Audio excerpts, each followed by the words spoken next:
derrumbe de un sueño. La vida de estudiante fue muy intensa, primero porque yo siempre tuve que trabajar para poder vivir. Entonces yo fui vendedor, yo vendí de todo en la vida, ¿no? Vendí equipos de seguridad, vendí perfumes, bueno, vendedor callejero, vendía puerta a puerta. ¿Eso qué me permitía? Eso me permitía tener la libertad de disponer el tiempo. Entonces, pero tuve también compromisos porque me casé muy joven. Cuando yo terminé mi carrera de abogado ya tenía 2 hijos. Cuando hablo de que tuve una vida muy intensa, es que yo estudiaba Derecho en la noche en la Universidad Católica. Yo trabajaba como vendedor en el día, tenía a mi esposa, teníamos inicialmente un hijo y empecé a estudiar Sociología en la Universidad Nacional en la mañana. Entonces yo estudiaba en la mañana Sociología, trabajaba en la tarde, estudiaba en la noche Derecho y los fines de semana, festivos y demás, hacía trabajo popular en los barrios de Bogotá. Digamos que fue una época muy bonita porque era muy intensa, pero también cambiaba uno de escenarios.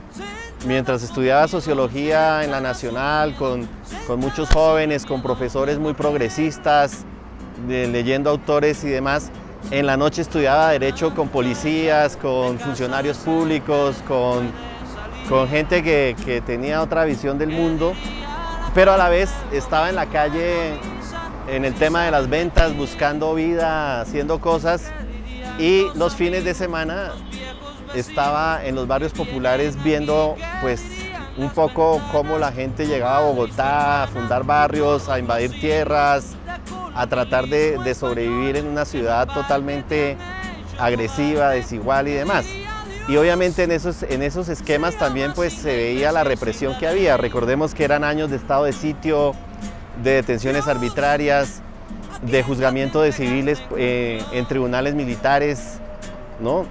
Por aquella época yo también sufrí una detención arbitraria, mi abogado fue Jaime Pardo Real. Digamos que todo esto fue parte de esa vivencia estudiantil que me forjó mucho y me comprometió mucho con las luchas populares y también con la lucha por la dignidad, contra la injusticia. Me fascinó mucho en mi carrera universitaria el derecho laboral, todo el tema de sindicalización, de organización de los trabajadores, etc. Y esa fue un poco mi escuela en esas épocas universitarias, ¿no? Cuando yo termino mi estudio de Derecho, yo fundo con mi esposa una oficina de abogado y empiezo a trabajar básicamente en derecho laboral y con sindicatos. Digamos que era lo que a mí me gustaba, por lo cual tenía bastante sensibilidad.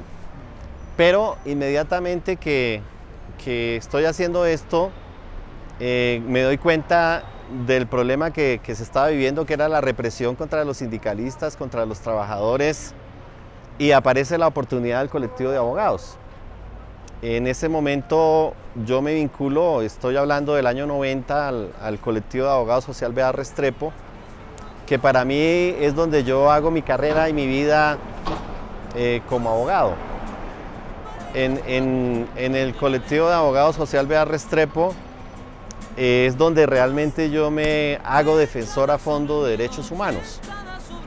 Empiezo mi carrera allí inicialmente en la Asamblea Nacional Constituyente, es decir, cuando yo llego al colectivo se estaba en toda la euforia, toda la alegría de lo que significaba un proceso de negociación en ese momento con el M19, el EPL, el Quintín Lame, el PRT, posterior, bueno, después con la corriente Renovación Socialista, y se está produciendo una nueva constitución para Colombia. Muchos colombianos no saben que cuando se expide la nueva constitución en 1991 no se expedía un código por el Congreso desde 1886. Llevamos 105 años donde todos los códigos habían sido expedidos por el Poder Ejecutivo y no por el Poder Judicial. El último código había sido el Código Civil de 1886. Entonces yo llego allí muy inspirado, pero también a la vez muy chocado por aquella época, porque recuerden que eran años de mucha violencia, de muchísimos asesinatos políticos. Matan a Carlos Pizarro en ese escenario de negociaciones y de y de la posibilidad de un país diferente. Lamentablemente las FARC y el ELN se quedan por fuera del proceso de paz y eso nos prolonga la guerra, pues por lo menos hasta ahora más de 20 años más. Y bueno, mis primeros años como litigante es en el área penal. Yo entro a litigar en la justicia secreta. Es una cosa horrible, la justicia sin rostro. Era una cosa demencial. Uno se metía en una jaula con su defendido y un espejo, y detrás del espejo te hablaban con una voz de Pato Donald, el juez, los testigos de cargo, etc. Y esa justicia estuvo vigente desde el año 89 hasta el año 2000. Tú, sentada sobre el miedo, sentada sobre el miedo, sentada sobre el miedo de correr.